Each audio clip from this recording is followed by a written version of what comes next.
What is going on, friends? Haribo41296 here, and today I'm bringing you a rather different kind of video. Today I'm going to be doing a book review on a cubing channel.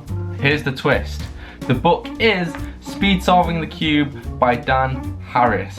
This book has been out for a really long time. It was published back in 2008 by Sterling, New York. So it's been around for a very long time, before I even started cubing.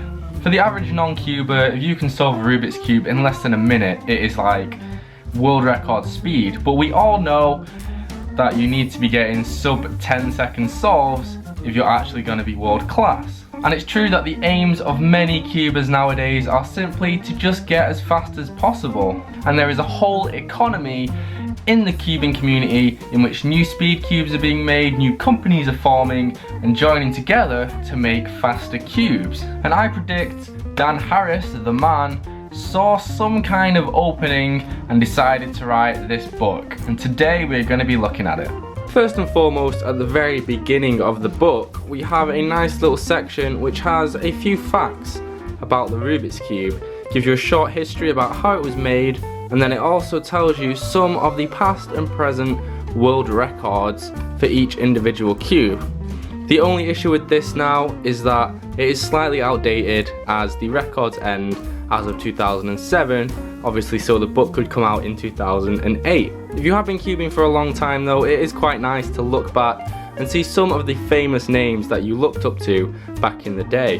One of my favourite features of this book is that it is not exclusively a speed cubing book, it also contains a beginner's method for solving the 3x3. This means if you have never cubed before, you can use this book in order to solve the puzzle first time.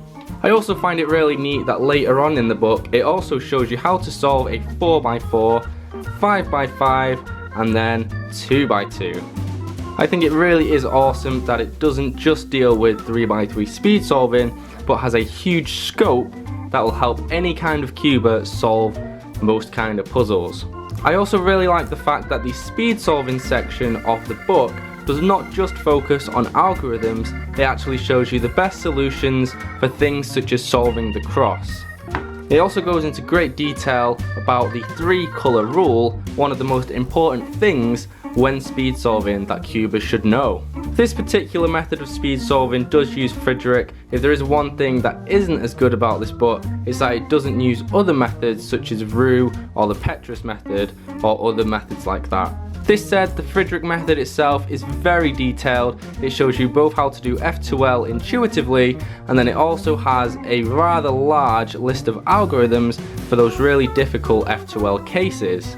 These algorithms can act as a sort of index or reference guide if you do find yourself struggling when you first try F2L. The book also lists all of the OLL algorithms, however it begins with 2-look OLL, so if you're not completely interested in learning full last layer algorithms, you do have the option to only learn the 7 that you need. Again, it lists all the algorithms as a sort of index or reference guide for all of the OLL cases that you'll need to solve the puzzle. Finally, onto PLL, it lists every single PLL algorithm that you will need. However, again, at the start it only gives you the necessary ones that you'll need in the beginner's method. Once again, every single algorithm is listed like an index for good referencing. A very nice feature of this book is that it gives you a few example solves. So it will give you a scramble and then tell you the algorithms for the cross, F2L, OLL and then PLL, so you can really grasp how the whole method fits together. I think this will be particularly useful for beginners so they can see what each move does and how they get from each step to the next. Finally, with the 3x3, the book goes on to the expert 3x3 speed cubing techniques, and these are more physical techniques such as finger tricks and then a bit more detail on F2L and being intuitive. This involves stuff such as look ahead and also leaving empty slots where you know you can use F2L pairs later.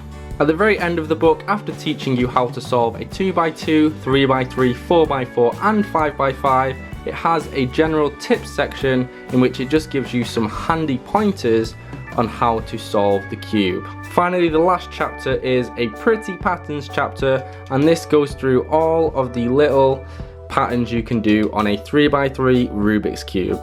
Really useful if you just want to impress some friends in the school playground or whatever. At the back of the book there is a glossary with a lot of cubing terms such as algorithm, cubicle, cross, all the useful words that you're going to need if you're going to become a speed cuber. Finally, he has some further resources and websites that you can use to get more information about speed solving.